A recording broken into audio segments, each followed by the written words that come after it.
وہ لمحہ جب یسوع صلیب پر اپنے آخری لمحے گزار رہے تھے اور ان کی آنکھوں کے سامنے ان کی ماں اور ان کے شاگرد یوحنا کھڑے تھے۔ یسوع کی زبان سے نکلا یہ نہایت جذباتی اور اہم کلمہ تھا کہ اے عورت دیکھ تیرا بیٹا یہ ہے۔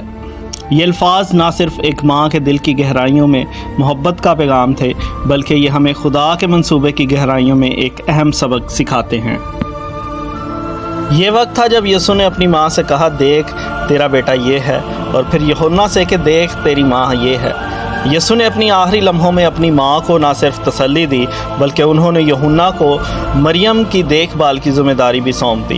یہ ہمیں خدا کی محبت اور پریواروں کی ایک بے مثال تصویر۔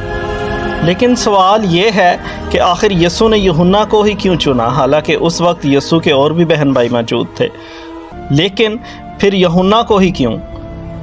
یہ ایک اہم پوائنٹ ہے جو ہمیں یسوع کے دل کی گہرائیوں کو سمجھنے میں مدد دیتا ہے۔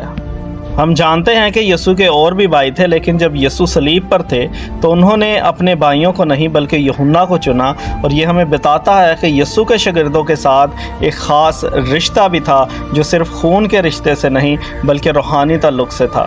یسوع نے یوحنا کو اپنی والدہ کی دیکھ بھال کی ذمہ داری دے کر ایک نئی روحانی فیملی تشکیل دی۔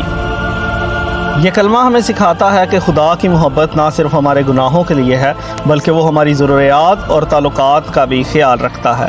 یسوع کے اس عمل سے یہ ظاہر ہوتا ہے کہ خدا کا انسانیت سے تعلق محض روحانی نہیں بلکہ وہ ہماری ذاتی اور عملی زندگیوں میں بھی شامل ہوتا ہے۔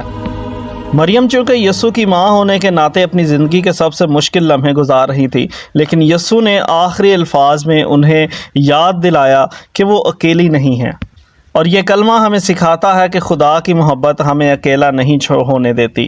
چاہے ہم کتنی ہی مشکل میں کیوں نہ ہو، خدا ہمارے لیے ایسا شخص مہیا کرتا ہے جو ہماری مدد کرتا ہے۔ یہ کلمہ ہمیں زندگی میں ایک دوسرے کا خیال رکھنے کی اہمیت سکھاتا ہے۔ ہم اپنی زندگی میں کیسے ایک دوسرے کا خیال رکھ سکتے ہیں؟ کیا ہم نے اپنے عزیزوں کے ساتھ وقت گزارنے کی اہمیت کو سمجھا ہے؟ یسوع نے ہمیں سکھایا ہے کہ ہمیں صرف روحانی زندگی ہی نہیں بلکہ اپنے رشتہ داروں کی اہمیت کو بھی سمجھنا چاہیے۔ یاد رکھیں کہ یسوع مسیح نے صرف اپنے گناہوں کا کفارہ نہیں دیا بلکہ یہ بھی سکھایا کہ زندگی میں ایک دوسرے کا خیال رکھنا، ایک دوسرے کو محبت دینا اور خدا کی محبت کے اس رشتے کو سمجھنا بہت ضروری ہے۔ جیسے یسوع نے اپنی ماں مریم اور یوحنا کے لیے فکر کی، ویسے ہی ہمیں بھی ایک دوسرے کے لیے فکر کرنا